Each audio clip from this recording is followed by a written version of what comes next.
Welcome to the City of Laguna Niguel's Veterans Day ceremony. I'm Mayor Fred Menegar, and I will be your guide throughout today's program. We are very excited to have you join us today in person to honor all of our brave veterans. We will begin today's ceremony with a presentation of the flags led by local Boy Scout Troop 772, obviously my favorite troop. And the arrival of the flags will immediately be followed by Council Member Kelly Jennings leading us in the Pledge of Allegiance. And finally, we will hear the national anthem performed by Orange County Deputy Joe Divella of the Laguna Niguel Police Services Unit. At this time, I ask you please stand and remain standing as we honor our flag and this great country.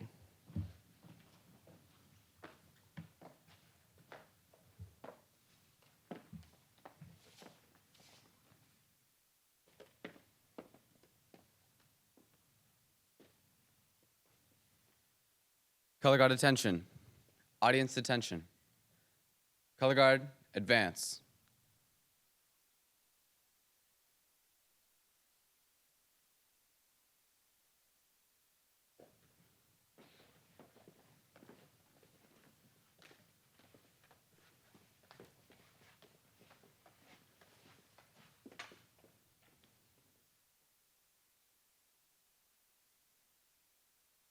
Color guard, prepare to post the colors.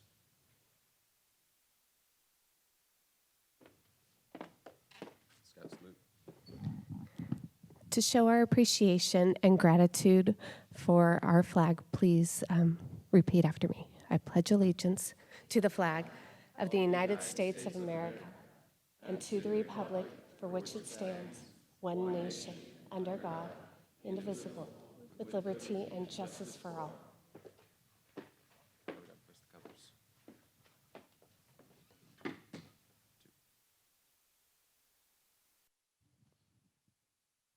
Oh, say, can you see by the dawn's early light what so proudly we hailed at the twilight's last gleaming, whose broad stripes and bright stars through the perilous fight o'er the ramparts we watched were so gallantly streaming, and the rocket's red glare, the bombs bursting in air, gave proof through the night that our flag was still there. Oh, say, does that star-spangled banner yet wave o'er the land of the free and the home of the brave?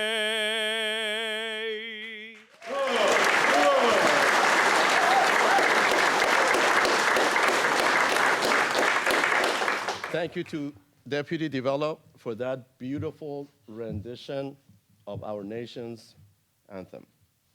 Before we move any further in today's program, I would like for all of us to share a moment of silence to show our respects to those that gave their ultimate sacrifice during their service to this great country. To lead us in this moment of silence, I invite Mr. Shep Bentley, a great friend, retired Marine Lieutenant Colonel, U.S. Marine Corps, and member of Freedom Committee, to the stage. Thank you, Fred. This is For Whom the Bell Tolls. Please stand as you are for a moment of silence to honor those who gave their lives to protect our freedom.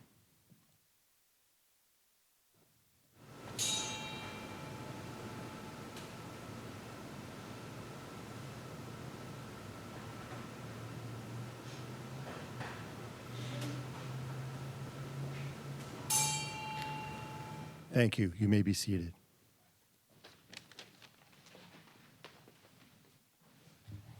Thank you, retired Marine Lieutenant Colonel Shep Bentley. At this point in this program, I'd like to acknowledge some of the elected officials who are joining us here today, along with a special group of people who work here very hard to serve our community. When I say your name, please stand so that we can recognize you. Joining us today, we have Assemblywoman Lori Davies, two-term former mayor of this great, beautiful, remarkable city. Mayor Pro Tem Elaine Genoway. Councilmember Sandy Raines. Councilmember Kelly Jennings. And last but certainly not least, Councilmember Rishi Sharma. Former Assemblywoman and former mayor of the neighboring great city of Dana Point, Diane Harkey. Our city manager, Tammy Letourneau. And our deputy city manager, Justin Martin. Additionally, we have representatives from the office of Congresswoman Michelle Steele, State Senator Pat Bates, and Orange County Supervisor Lisa Bartlett. I would also like to ask all of you, the members of Laguna Niguel Military Support Committee, the American Legion Post, and the American Legion Auxiliary to please rise to be acknowledged.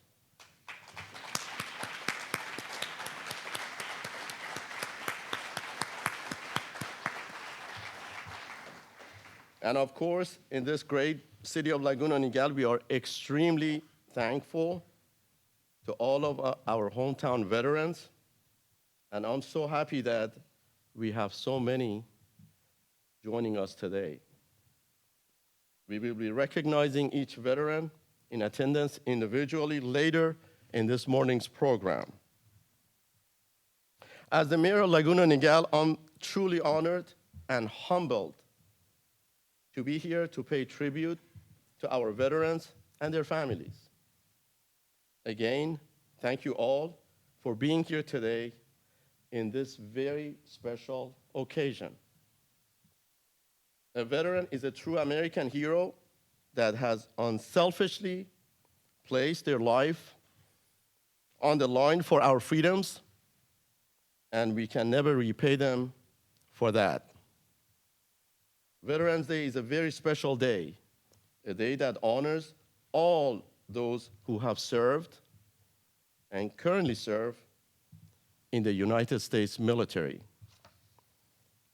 As we gather here today, it is important to remember that there are countless members of our armed forces that are stationed at all corners of the world, all in an effort to protect and serve our great country. They are missed by their families, friends, and loved ones here and back home. As a community, we can show our gratitude by reaching out and expressing our appreciation, and by recognizing the impact that military service has had on all of our lives, which has led to the protection of the freedoms that we so cherish each and every day. Today, this Veterans Day, we come together as a community to say thank you to all veterans and their families for their service and obviously for their sacrifices. In addition to today's ceremony, to pay tribute, the city of Laguna Niguel has put together several meaningful programs that serve to highlight our veterans, to honor them in small, yet powerful ways. One of those programs is the return of the large military service member chalk wall that is located just outside of this great facility. The wall serves as a canvas for the community to compose thoughtful and thankful messages to our community of veterans and to create artwork that provides encouragement and praise. If you haven't already left your mark on the wall, I truly encourage you to do so after this morning's program. The city has also created the Digital Veteran Salute program to allow the community to recognize Laguna Niguel veterans. Family and friends of local veterans were given the opportunity to submit inspiring messages to their loved ones, which are currently displayed on the city's website, www.cityoflagunaniguel.org, listing the veteran's name, military branch, and rank. And lastly, the vibrant Laguna Niguel community had the opportunity to order commemorative yard signs from the city to display on their property. These yard signs are meant to celebrate the remarkable veterans under the slogan, "A proud veteran lives here." The city provided the signs, and the community provided their passion by happily ordering, delivering, and displaying the signs as a show of gratitude and thanks. These avenues of recognition from our Laguna Niguel community are simply yet meaningful acts that further signify the city's commitment and undying gratitude for the brave service and commitment that is required by all veterans. As a unified city council and as your mayor, I'm so happy that we continue to dedicate resources to and in honor of our veterans. Now I'd like to welcome my colleague, Councilmember Sandy Raines, who is the co-chair of the Laguna Niguel Military Support Committee, to share the important history of Veterans Day with all of us. After all, we cannot truly honor our veterans without first knowing about the history of such an important day. Thank you.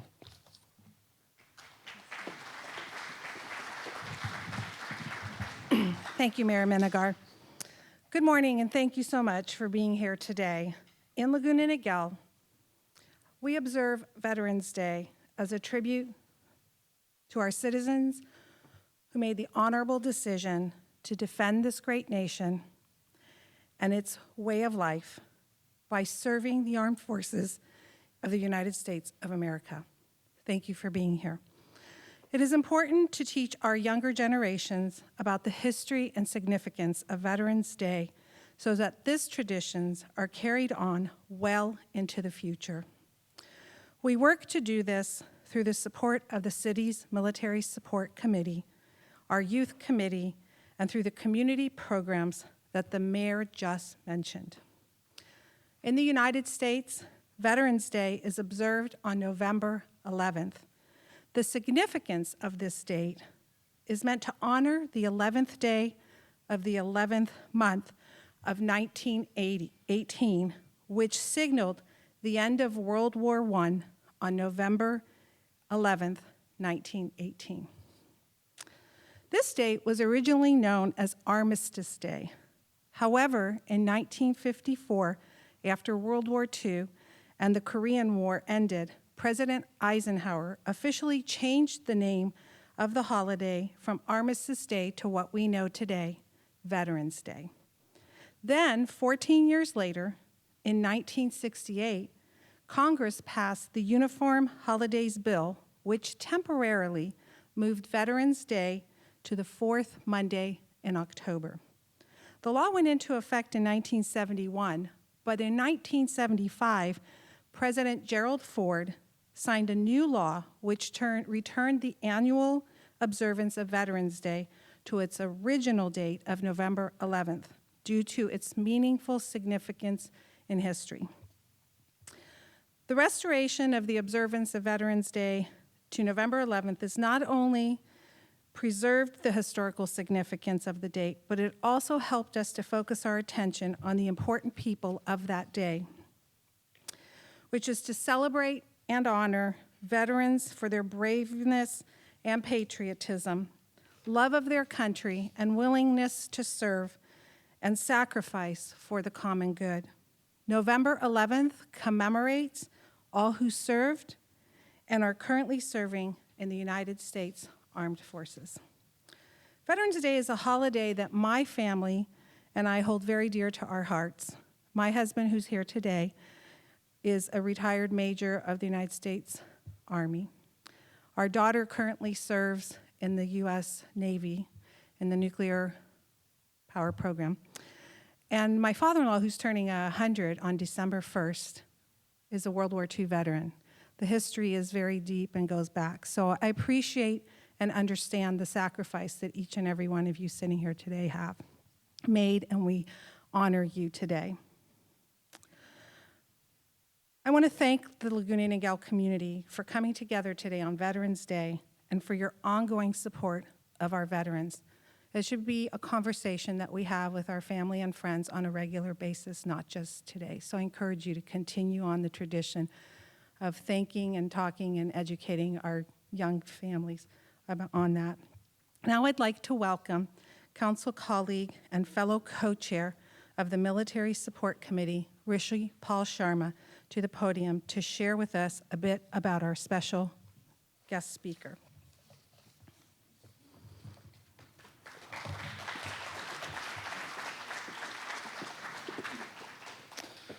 Hello, everybody, and welcome today. Thank you, Councilmember Raines.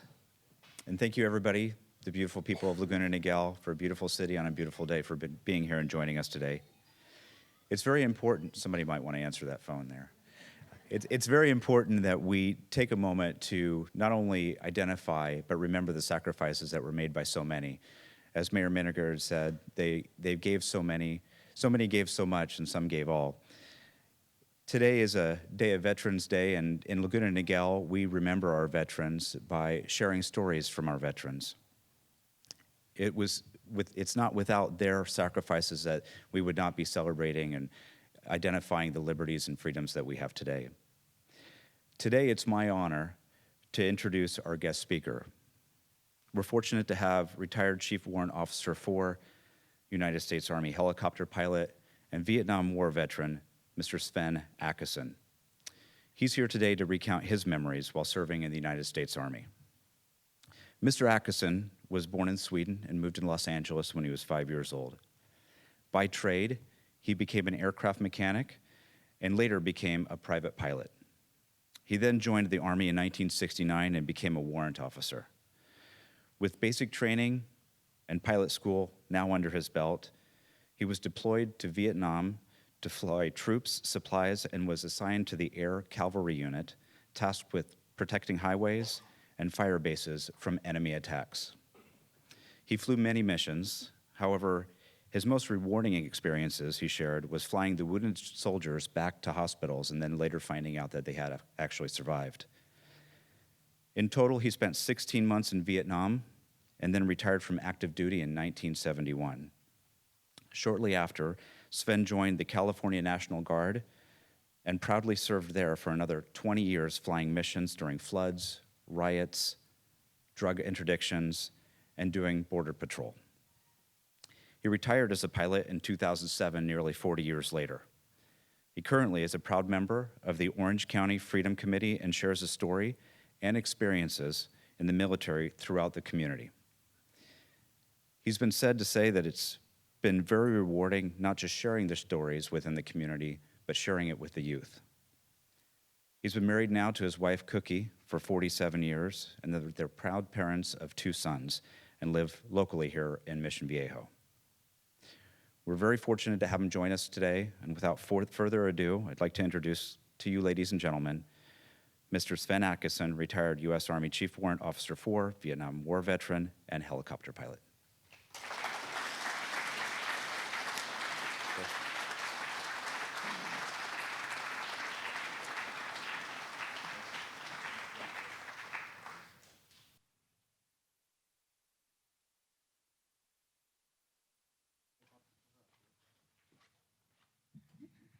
Well, now you know how I got a name like Sven. Back when I was young and came over here in '52 from Ellis Island, the kids couldn't say my name, so they called me Schwinn. Remember back the old days, they had a bicycle named Schwinn? Yeah, that worked out well. In the Army, they couldn't say Sven either, so they most of them called me Seven. And I still use that today, especially in the bars where it gets noisy in the background. Comes in handy. I am one of the members of the Freedom Committee. This was taken about 3 years ago at Corona Del Mar High School.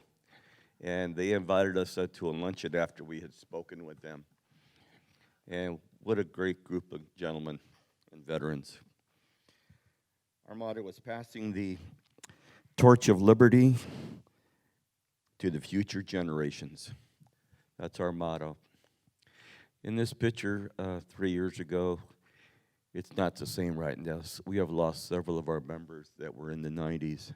And when they were speaking to schools, you could tell that they were speaking like they were 50 years old. Just a wonderful bunch of gentlemen. I'm so glad that I've been able to see them in the past and meet them. Scott Williams has taken over our Freedom Committee, and he took over about 7 years from Jack Hammett, who was a mayor of Costa Mesa. Jack passed away in, I believe, at 91 or 92, and Scott took over with the help of his wife, Linda, and Audrey, and then a year later, I started speaking. And I had the help of my wife. Most of you probably think she's my daughter, but she is actually my wife.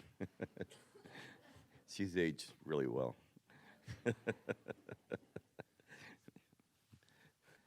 Came home from Sweden with my brother and my sister, my mom and dad. We had a wonderful home there in Sweden. And my mother and my dad decided for all of us to come over. My mother thought he was crazy because we had a home, we had a car. Everything was wonderful over there, but my dad wanted some opportunity. So we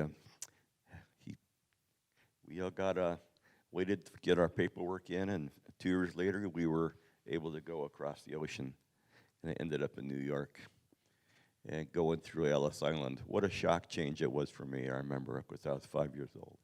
And then we got a car, and then we went across the U.S., ended up in West Los Angeles. Here I am on my Schwinn. Yeah, here I am. I'm about 6 years old here. Beautiful home. We had a good time. Yeah. Later on, I built a car. Some of you guys can appreciate this. 57 Pontiac, cheater slicks, baby moons, had a GTO engine.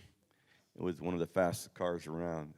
The reason I bring this up, because a lot of our veterans, when they have to go in the service, they have to leave their cars. So I thought it would be appropriate to show that to everybody. I had to sell that to a friend. Here I am in basic training, all worn out after a day of running and shooting and hiking, and boy, it was something else. So we got all that war paint on us, and boy, that was I remember when first few days when I was in basic training, the first 3 days I go, oh, what am I doing here? Because I had KP, kitchen patrol, for 3 days straight, peeling potatoes, 3 days straight. Yeah, but I came around and learned that this is the way for me to go. I was going to get drafted, so I joined, and I was accepted for flight school. Being that I had a private license before, I thought it would be easy to fly helicopters. I found out later it really didn't help me. The primary helicopter center, this has been rebuilt since the original. 40,000 were trained at this primary helicopter center in Fort Walters, Texas. 40,000, that's quite amazing. And they were all for Vietnam. My class, I think that's me right there, the little skinny guy. This is one of our airfields. All these little dots down here are helicopters. We had 3 of these airfields there at Fort Walters, totaling 1,200 helicopters. 1,200. So at one time, at a time, both mornings and afternoons, there were over 500 helicopters flying at once. So you could imagine the importance of following rules and doing what you're supposed to do to get in and out of here. There were a few mid-airs, but yeah, unfortunately. This is the basic primary trainer. It only weighed 950 pounds empty with no pilots and no gas. And the gross weight was around 1,500 pounds. So it was pretty light. Had a little 4-cylinder engine. And the interesting part about this, I got kind of spooked about it when I did my first pre-flight. Had 5 fan belts connecting the engine to the transmission. They were saving money, weren't they? Fan belts. Under these blades passed the finest helicopter pilots in the world. This similar blade structure was at the Holiday Inn pool, just next to where we came in from flying. And if you soloed, meaning that you, the instructor got out and you were on your own and you survived three traffic patterns, you would get pulled through these blades and thrown into a pool. And that was your initiation. Everybody looked forward to that. Got to Vietnam a year later from when I joined. Here you see the purple here. Oops, hit the wrong button.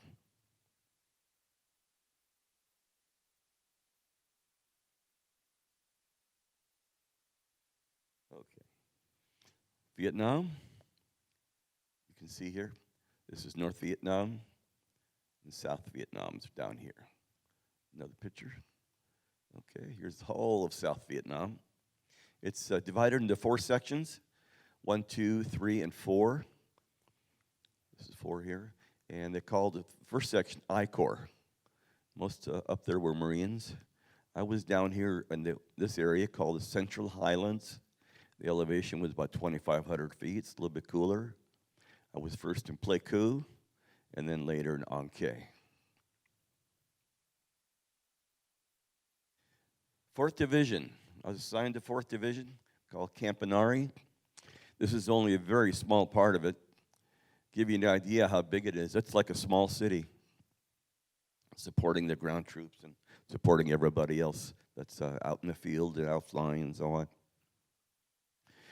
I lived right about over here in one of these hooches.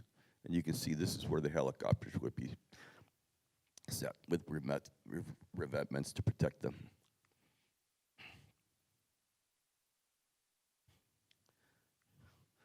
D Troop Air Cavalry, 1st Squadron, 10th Cav. The 10th Cav Regiment was founded back in 1866 after the Civil War. So I'm very proud to be among that group. Yeah, the 9th and 10th Cav. And they were composed of mostly black enlisted men because the war was over. And they did a fine job. They were also called Buffalo Soldiers. And we there's rumors about how they got called Buffalo Soldiers, and the Indians said that they called them Buffalo Soldiers because their hair was similar to a buffalo. So I thought that was interesting. Here I am in front of a Cobra. I flew my first mission in a Cobra. You can tell here it's got lots of rockets. 2 sets of rocket pods on each side. And down here, it's hard to see, but you have a mini or a Gatling gun that would shoot 2,000 feet a minute, and a grenade launcher. I flew one mission with these guys when I first got there, and I was with a captain who thought he could show me some stuff. And he did. He said, "Watch this." And don't ever believe a pilot when they say that. Anyway, we were doing convoy coverage, so all the trucks were moving. And he found a truck that didn't have anything in it, and it was low boy, so it didn't have any sides. And he set the helicopter down on top of it while it was moving. And I will never forget the drivers looking back at us and the look on their face. This is the UH-1 Huey. It's also called the Iroquois. The Army names all their helicopters with Indian names, except for that last one, Cobra. This is the real workhorse in Vietnam. 7,000 of these flew in Vietnam, and 3,500 were destroyed. To give you an idea, and we had 2, excuse me, I still haven't figured this out.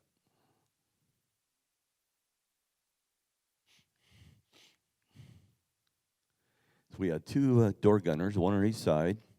So when they're flying, we had 2 door gunners, and when we're on the ground, then the crew chief, usually on the left, he does all the maintenance on the helicopter, and the right soldier would do all the work on the armors and the machine guns. These are M60s, and they would fire about 500 rounds a minute. And I'll get this figured out. And those 2 guys would sit up here, and we'd be pilots. And we were very fortunate. We had seats that had full armor plating, as much as they could get. And all the crew chiefs had was a one that they would sit on, and also a chest protector. Our dog is a scout dog. He happened to be there that day. And I'll tell you a little bit more about him in a few minutes.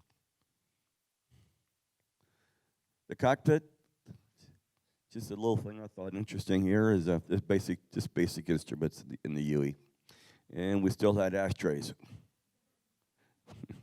Mostly everybody smoked back then, back 50-some years ago. Here I am in a Huey, right seat, and look here. This is what they call a chicken protector.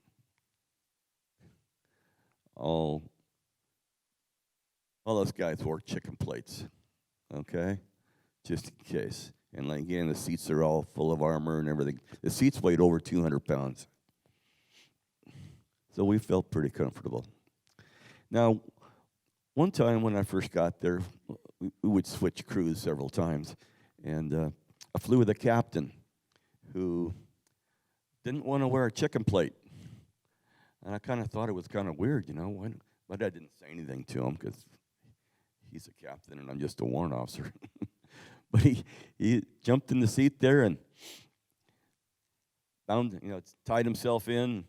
All of a sudden, he took his 45 gun and slid it over and laid it over his crotch. And I'm going, okay, I need a chicken plate. I'm safe there. I mean, you put your gun on the crotch, so I guess you're safe there.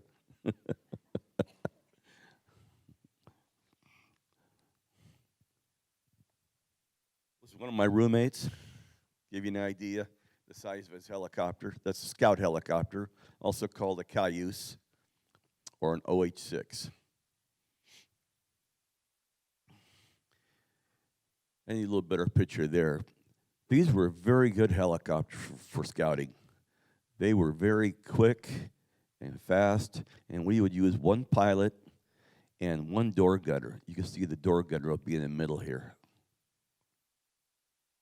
And if he made any contact at all with any enemy, which they did quite a bit, then he would drop one of these red grenades or two. And the red grenades were used for target. So if you spotted the enemy or they got shot at, which happened quite a bit, they would drop the red smoke. And immediately, they'd yell, "Taking fire." And the gunships were circling ahead, right above at 500 feet.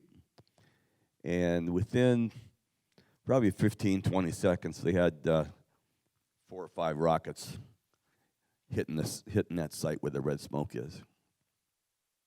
These birds were very good helicopters. Had a 300 horsepower engine, were very maneuverable, and very crash-worthy.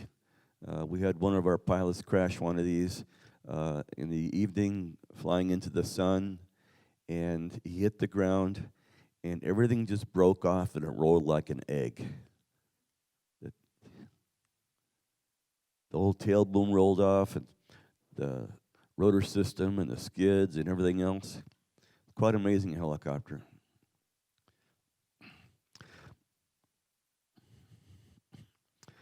Later in 70, there was a little something going on back at the government, and the rumors were that Lady Bird Johnson had a lot of stock in Bell Helicopter. So she was able to get the Army to buy the OH-58, also called the Kiowa. And it had the same engine. However, it was not as fast and not as quick as the Scout helicopter.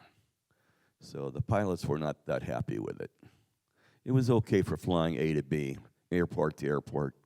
However, just the scouting version was not good. I flew them in the National Guard. I flew 1,000 hours in them, and it worked okay. It did the job.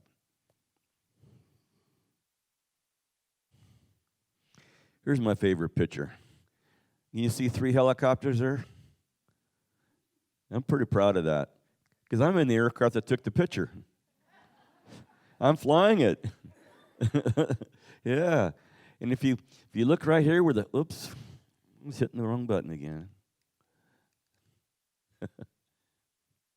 If you look right there where the 2 skids on the landing gear cross, that's where you got to keep it. If you keep your sights right on that, and each helicopter did that, you're going to stay at the right attitude. And then on top of that, you need to have your distance. So we flew most of our missions like that, unless we had weather. If the weather was bad, we would fly at low level, about 20 feet. In that case, we'd fly at trail, one behind each other. And what you didn't want to do is fly anywhere between 25 and 1,500 feet, because that would be the small arms. Very easy to hit you then. So you either flew at low level or above 1,500 feet. One of our great soldiers in our unit, his name is Tiny Harris. He was one of our draftees. He was a football player. Oh, you good guy, really a strong man. And you see him carrying all the ammo on there, and that's not his M16. That's a machine gun. That was quite a bit, and always had a lot of respect for him. And when he jumped off the helicopter, he would move. He would really move. And that's what they wanted to do. They wanted to get away from the helicopter because it was such a target. So we're happy to have him with us. Another picture of us going into a fuel station, and you notice there we're in trail, and you got to keep your rotor blade above the helicopter above you, otherwise you get a lot of the turbulence. This might be hard to see. I'll point it out to you.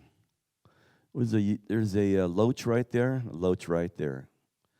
Okay. they would do their flying. You notice this right on the trees, and they're looking for the enemy. They're trying to chase them out of there, and that's the idea. And if they shoot at us, then most likely they're going to get hurt because we have the cobras riding right above. Now, when we did our mission, we would have 3 of those scouts, and we had 2 Cobra gunships, and also 4 slicks with 28 troops, 7 troops in each aircraft. So we had 9 aircraft flying a mission, and it was our job to. We were given an area, a few clicks, and that's our area that we worked. And if there's anything in there, and if they shot at us or did anything not nice, we would have to go in there and take care of it.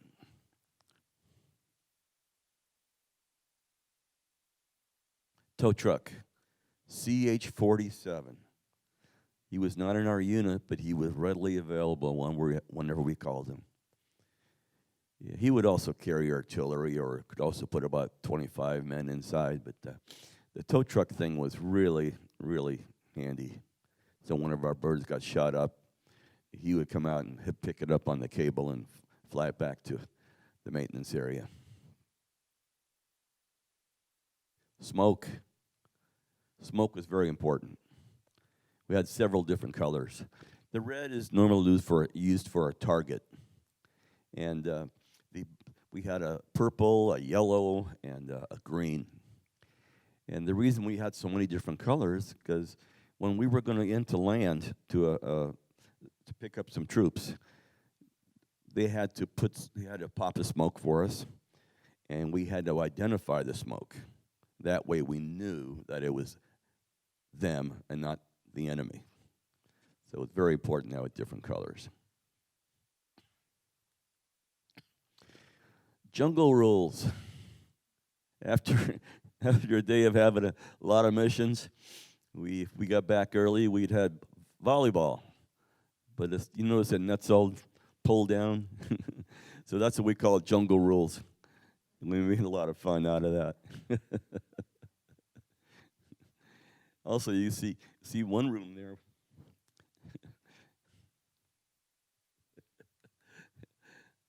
I see one room there with a air conditioner on. Few of us had air conditioners. We had power. Electrical power was easy to get, but we didn't have drains and we didn't have water piping. So, and then we used a lot of other ingredients to put in the walls to give us some insulation and so on. I loved working with wood, and I had plenty of wood because there were plenty of rocket boxes and grenade boxes and ammo boxes. And so we were loaded with that. And my brother sent me a skill saw, and here's my one day off. I'm cutting all my wood and slices it, and really had a good time keeping the time.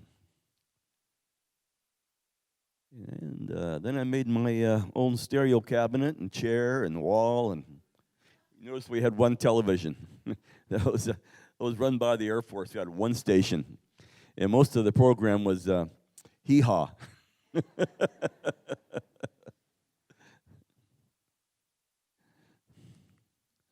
There's a young lady that was kind of our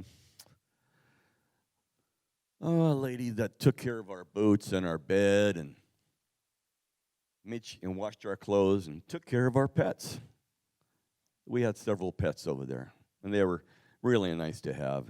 You get home and you grab your pet, and they were very well fed. There was plenty of food for them. Now here is Mama-san, and there is the fire department, 50-gallon drum and pails. That's how we put our fires out. Luckily, we didn't have one. And right there is the P-tube where the guys would go. This lady here, she was really nice. She's a real sweetheart. And she watched our dog, Ralph. I think I gave her a pack of cigarettes. Real nice lady. And also, notice the dog tag around him? We all had dog tags. Every soldier in NAM and Marine, and we all had to wear a dog tag. And in case we got hurt, the medics would know who we are. Or worse, they'd know who we are. So that was something we always did.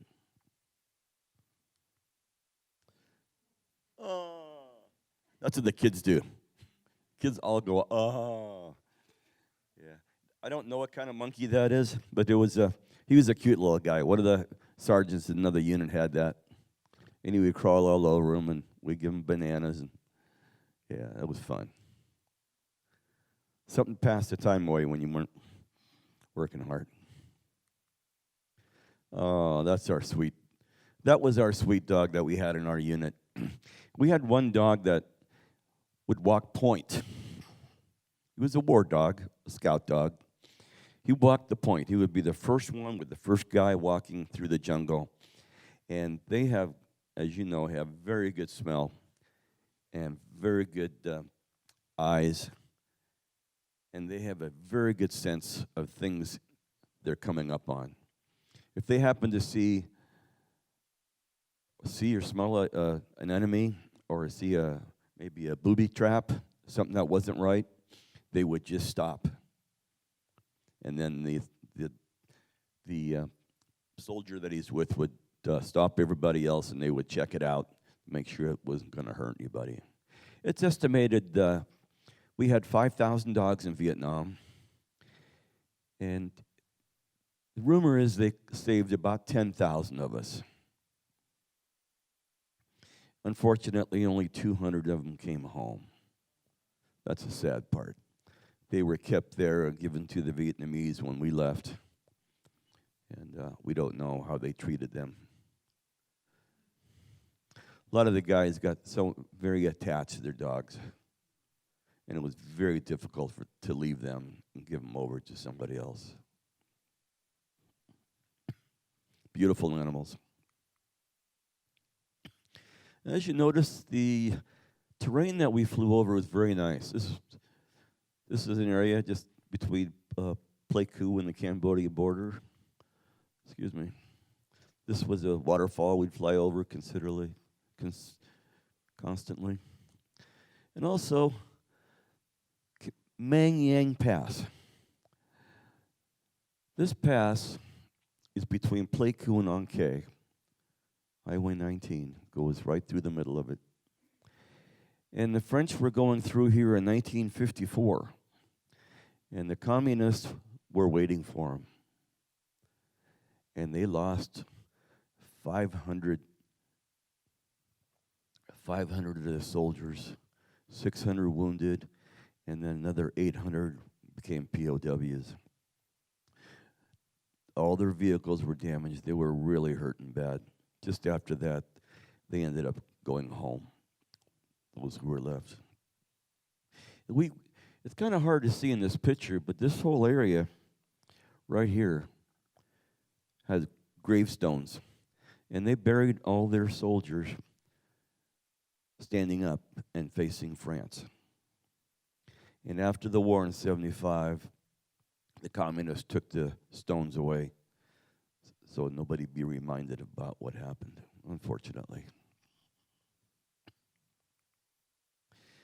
The most popular tool the Army had, they called it the P-38, just a little bigger than a penny. And you hung that on your chain around your neck where your dog tags are. Very good little tool. Okay, Doc, this is what's inside of a sea ration box. You got your meat, and you got your B unit, canned spread, fruit, cigarettes. They gave cigarettes in. So that's how we ate on when we were out in the field. When I came out and at night, at home at night, I'd have a regular meal. This is how they come in a big box, and you could pick out the one you wanted. Mine was ham and lima beans. It's not on there, but it's on a different box, I think. And I had to have mine warmed up. I didn't like cold food. So here I am, warming up my food out there in the Mountain Yard Village. And that day, just before that, I asked one of the infantry, how do I heat my food up? And he says, oh, no problem. He gave me a chunk of C4 plastic explosive. And I'm going, oh, my, C4, that's pretty, blows up pretty good, doesn't it? He says, yeah, but it really heats up your food fast. So I said, no, thank you, and went under the helicopter, drained some fuel, mixed it with mud, and it worked like a sterno. And it worked just fine warming up my food. Had to wait a little longer, but it worked.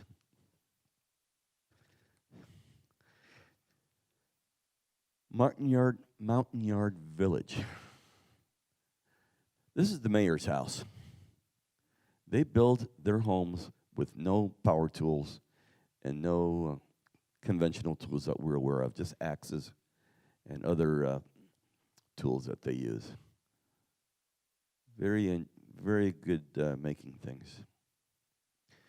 Here are some of the kids waiting for us to land because we share our meals with them. We shared our sea rations, and we would bring candy too, knowing we were going there to stand by. And they were good kids. Their fathers were all out in the jungles with the Americans. They were allied to us, and they were very good soldiers. They knew the jungles, and they knew how to get around in there. So the special forces took care of them, watched over them, and after the war, unfortunately, only a few of them were able to come home to the U.S., and they settled in North Carolina.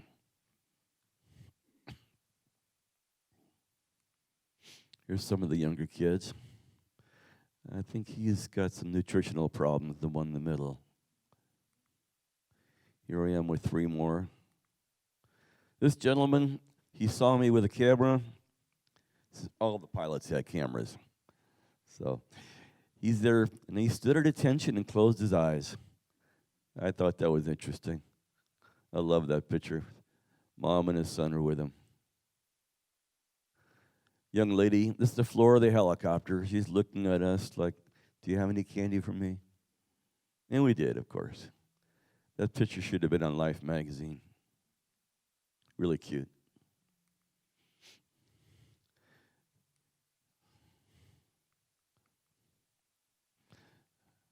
I'll figure this out later. This is our U there. You could see it in a bank, the shadow. And we're flying low level over it, over the village, and get an idea how they live there. Very nice people, very nice. I was in town one day. I needed to buy nails to attach the boards in my room, and also had to buy some rat traps. We had rats in our room that were the size of a chihuahua. Oh my goodness. So what we did, we put the mosquito netting around us in our bed, so, and tucked it in under the mattress so that they couldn't get at us. And I was fortunate, never got bit by one, but I did see him running the rafters at night. So that was it. The only trouble was, one rat trap would only kill one rat. His buddy, his buddy knows that another rat died in that trap. We could never use it. We even tried cleaning it up, and it wouldn't work. So that got expensive. These are urban Vietnamese ladies, and you notice that's a 55 Ford. This is in town of Pleiku. And I don't really know exactly the situation here. They're buying food, I guess, for their, we think that they're from the rubber plantation or the tea plantation nearby, which was off limits to both the Americans and the North Vietnamese. And interesting, though, they had a 55 Ford. I just had to get that picture. These are enemy backpacks and baskets. We don't do this that often, but these we brought in after we had a fight with the enemy, and we brought them in to do a little investigating of what they had. Some people thought maybe we were for souvenirs, but no, I didn't feel that way. So I went through one pack, and I found a big pamphlet, leather-bound pamphlet. I opened this pamphlet up. Here are sketches. He had sketched beautiful sketches. This guy was an artist. And he also had pictures of his family, his mother, dad, brother, sister, there in North Vietnam. He's not with them anymore. At that time, I realized that he's just like me. Just like me. And he's doing what he feels is right to save his country. And we're doing what we feel is right to save our country. I learned a lot that day. One night, we heard lots of noise. These are from our guns shooting out. And what you're seeing is the tracer of the gun. Every fifth round is a tracer. I happened to be in the shower that night. Lucky for me. And the next morning we got up. We went down to the airfield to check our helicopters. And this is what we found. 9 of our scout birds, or loaches, were burned up. They opened the door, threw a grenade inside. Each one of those, it burned it to the ground. 9 of those. And 8 of our Hueys. This was my prize Huey. We called it Iron Butterfly, as you can see there. Whoops. I'll never figure this out. Crew chief painted this on the door. The door sits back here. But he painted that door and said Iron Butterfly. When I first made aircraft commander, that meant I was in charge of the bird. I was so proud. This was my helicopter, Iron Butterfly. And it wasn't more than about 2 or 3 weeks later, they blew it up. Yeah, that was tough. My crew chief says, "Sir, I am not going to be able to put this together so you can fly it in 2 days. I am sorry." His name was King. I can't remember his first name. He never passed a personal inspection, as you can see with his hat. Yeah, he was like that. But he always passed inspection on the helicopter. He did a great job. He knew what he was doing.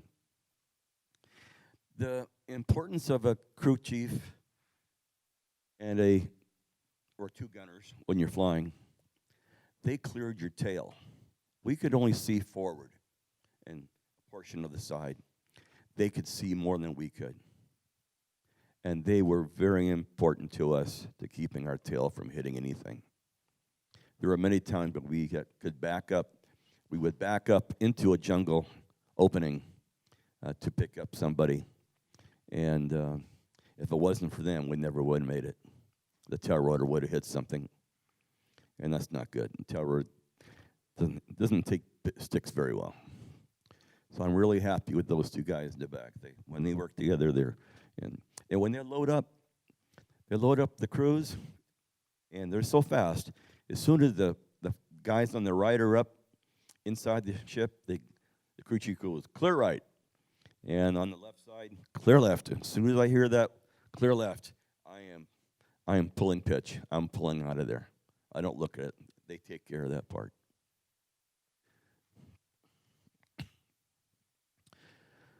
Air ambulance. Very important, very important. You notice they don't have any guns. And they have a big cross on the nose and on the side. And that's a target. The enemy loved to shoot at these guys because he knew that they wouldn't get shot back, and they had a great target for them. The casualty rate for the air ambulance were very high. I never understood why they'd want to fly that kind of mission.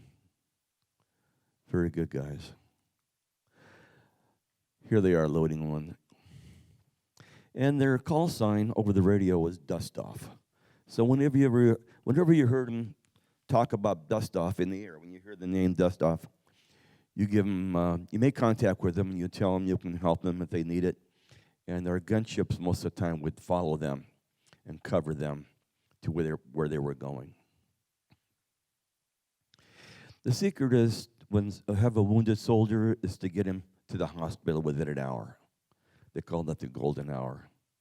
And most of our wounded soldiers were in the hospital within an hour.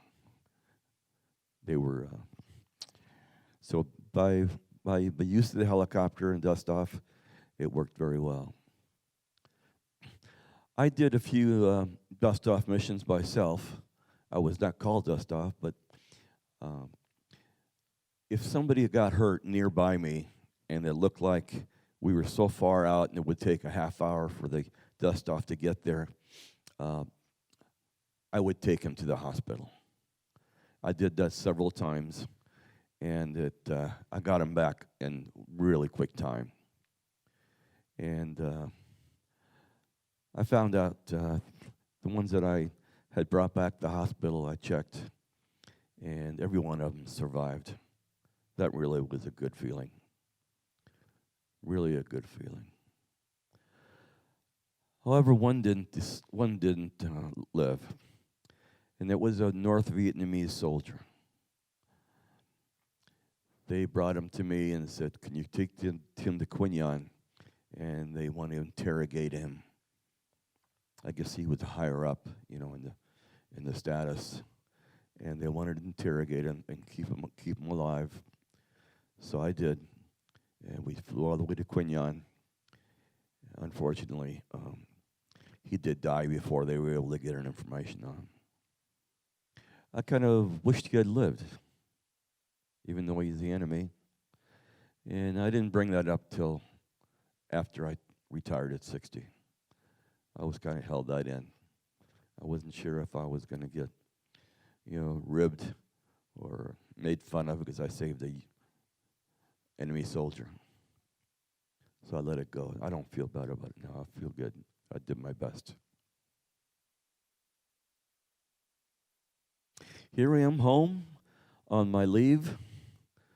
I came home for 30 days, and after that, I went back after that.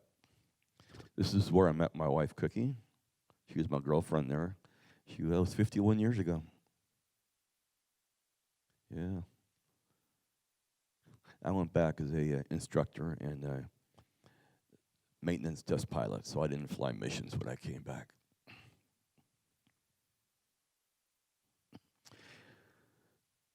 This was dedicated to the pilots and aircrew members that passed away. They were killed during Vietnam between 61 and 75. This is mounted down. This monument is at Arlington National Cemetery. Over 5,000 of those were killed. Very sad. There's also 58,300 soldiers, airmen, and Marines on the Vietnam Memorial Wall in Washington, D.C. So we can't forget them.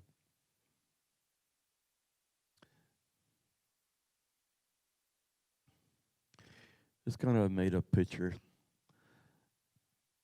the Harley rider with his flag,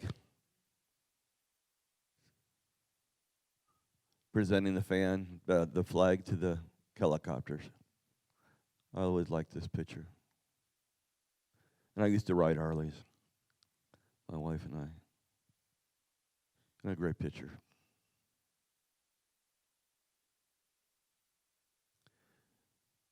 And thank you, veterans. Thank you.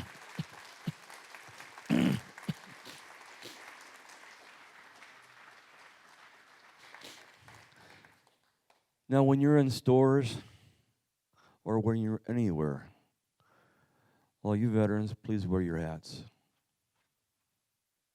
Signify what service you were in.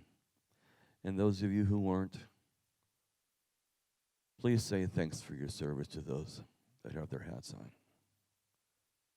And for those Vietnam veterans you see, tell them, welcome home. Meaning, they didn't have a very good welcome home when they came home. So now it's time to have a welcome home. Thank you so much.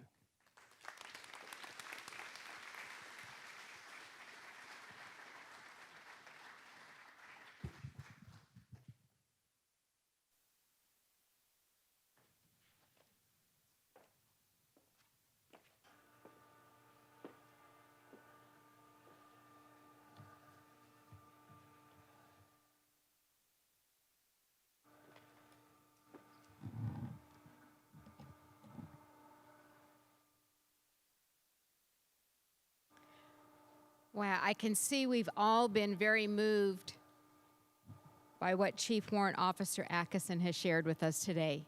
Thank you so much for sharing your story, for spending your time with us, for sharing that story, and especially for sharing it when we have so many young people here in the community with us. So let's show him our appreciation.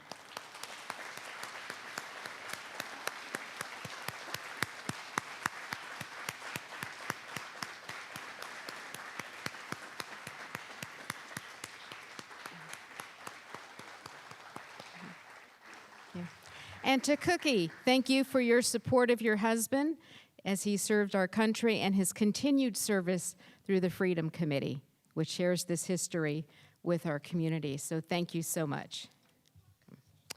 So here in Laguna Niguel, we come together today as a community to honor our veterans and to give thanks to them. And now, as a very special part of our Veterans Day ceremony, the Girl Scouts and Brownies will be delivering thank you cards that they've handmade to all our veterans that are here with us today. If you're a veteran and did not have the opportunity to fill out the recognition card when you arrived, please raise your hand and one of our volunteers will get that to you before we start.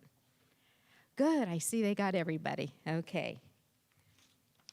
So today's handmade thank you cards were created by Senior Girl Scout Troop 2476, Cadet Girl Scout Troop 4497, and American Legion Auxiliary Unit 281.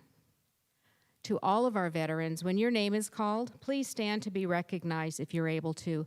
And if you're not able to stand, please raise your hand, and one of the brownies will deliver your card to your seat. So the veterans of our community that we have here with us today, and please stand when your name is called, is Terrence J Reinhard, served from 1958 to 1982 in the Marine Corps.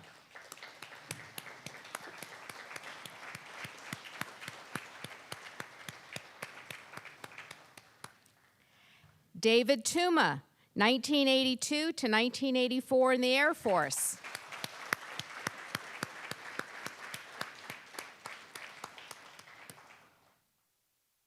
John Ulrich, 1966 to 1970, Air Force.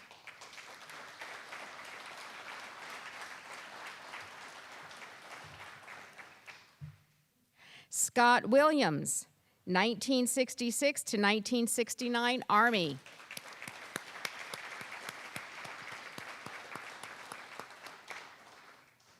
Richard Armijo, 1968 to 1969, Army.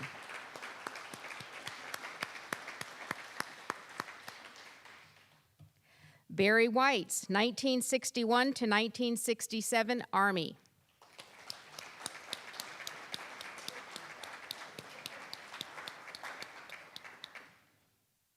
Shep Bentley, 1980 to 2005, Marine Corps.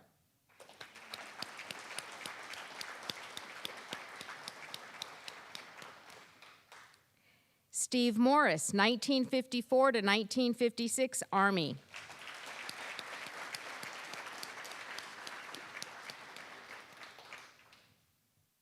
Tim Fall, 1976 to 1979, Marine Corps.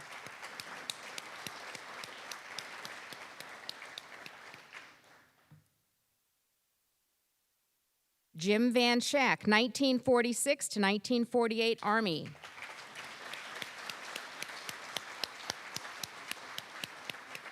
Hey, Jim, remain standing. Okay. Okay. Dan Gwadzinski, 1960 to 1966, Army.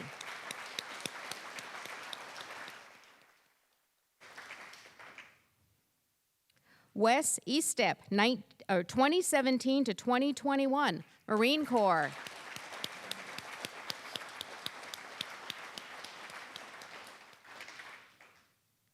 William L. Harris, 1965, Marine Corps.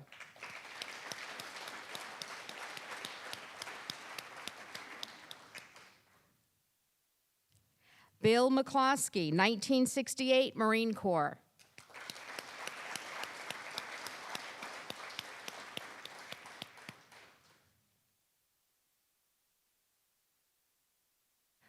Robert Eisenman, 1968 to 1970, Army.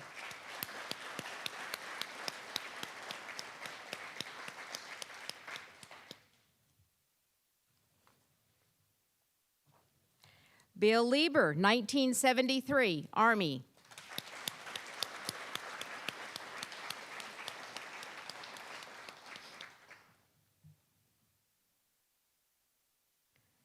Tom Scalise, 1959 to 1960, Navy.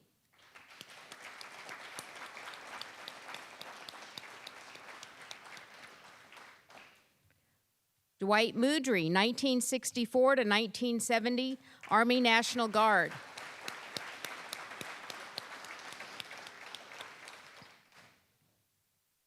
Maynard Rains, 1973 to 1996, Army.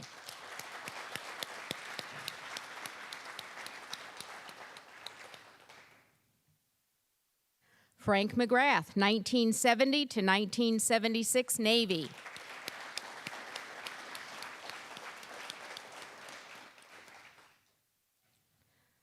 Bruce Birkland, 1969 to 1975, Air Force.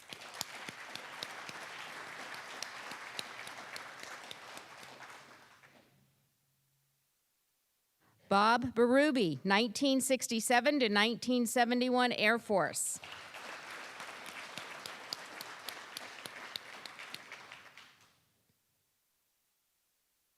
E. Danilison, 1965 to 1969, Air Force.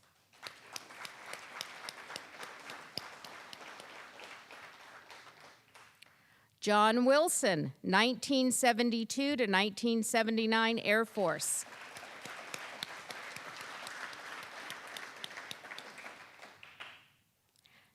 Bill Sundin, 1969 to 1971, Air Force.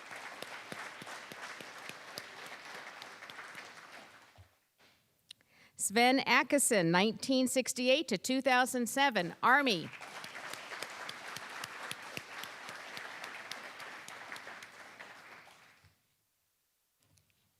Daniel Pitkin, 1966 to 1972, Army Reserve.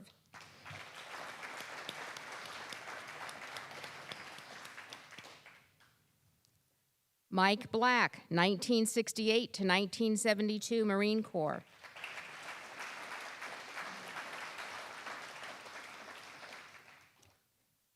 Tony Guzetta from the Korean War.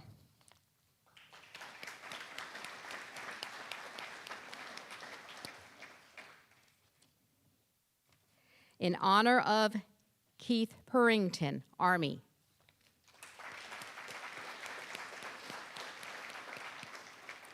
In honor of Joe Hutchison, 1959, Army.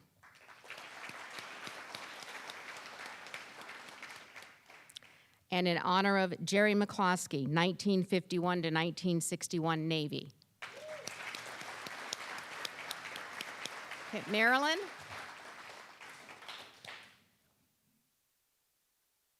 Okay, Girl Scouts, we have a card over here. Okay. Is there anyone that we've missed? Because we want to be sure to recognize every single veteran in our community. So if there's anyone we missed. Okay, if you could please stand and tell us your name. Jerry Unplayed Army. Thank you.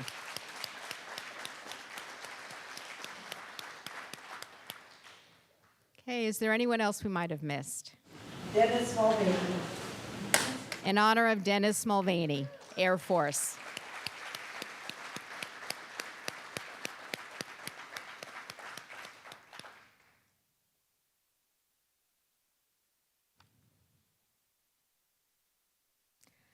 To all of our veterans out here today, here in our community, throughout the state, across the country, and around the globe, we sincerely thank you for your service, your sacrifice, and your dedication. We are forever indebted to you and your families, and will continue to honor you through our programs and services here in the great city of Laguna Niguel. May God bless all of you, your families, and our active duty as well. As we conclude today's program, let's give thanks to have graciously contributed to making this Veterans Day ceremony program possible. First of all, a big thank you to Chief Warrant Officer 4, United States Army Vietnam War veteran Sven Akesson.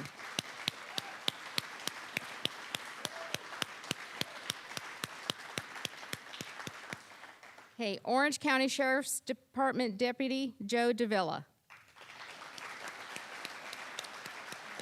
And I want to let the residents of Laguna Niguel that he is proudly one of the members of Laguna Niguel Police Services. Yes, all right. Okay. To our Boy Scout, Girl Scout, and Brownie troops.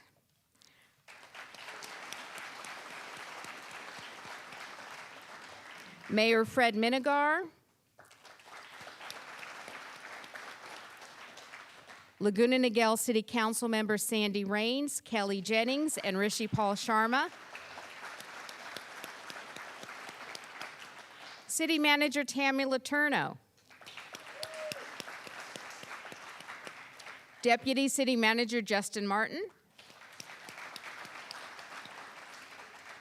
Our City of Laguna Niguel Parks and Recreation Department, led by Director Ron Rivera and Manager Yvette Aguilar. The Laguna Niguel Military Support Committee. You see them proudly wearing their red shirts. The volunteers from the Laguna Niguel Women's Club.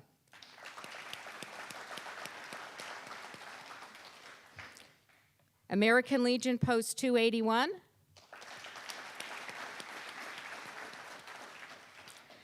The Freedom Committee of Orange County. And in particular to Scott Williams of the Freedom Committee of Orange County. You know, we've had many great programs over the years, and you are able to go back and view all of them on the City of Laguna Niguel's YouTube channel. So this is a rich history that has been shared with us year after year. So please take your time today and throughout the rest of the week to go back and look at those videos and see what has been shared with us. So thank you all for joining us today. I invite each and every one of you to the courtyard area to enjoy refreshments and conversation. I want to say to the youth of our community, you have seen who the veterans in our community are. They had just stood up as their names were called. Please go up, number one, thank them for their service to our country, but then ask them, talk to them, hear their stories. This is living history here with you, and they are here today to share with you and to enrich your lives. So God bless all of you, and God bless the United States of America.